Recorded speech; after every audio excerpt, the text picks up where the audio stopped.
చదివి నాకు గంటలు గంటలు దాన్ని ఆత్మావలోకనం చేసుకుంటే ఇది అద్భుతంగా రాసిన రవీంద్ర గారు మన పిల్లలకి ఇది అందాలి అని పిల్లల కోసం నిరంతరం తాపత్రయపడేటువంటి విలువల గురించి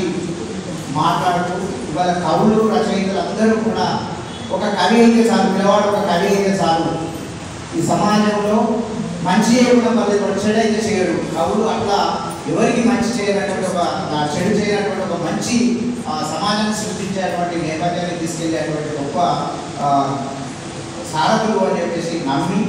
ఆ దిశగా కృషి చేస్తూ అదే భావనతో పాఠశాల నడిపిస్తూ అదే భావనతో విద్యార్థులను తీర్చిదిద్దుతూ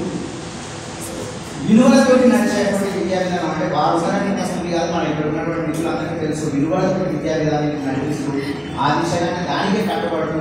ఎక్కడ కూడా విలువలు లేకుండా నేను విద్యా బోధన చేయను అని దాని నమ్మకాన్ని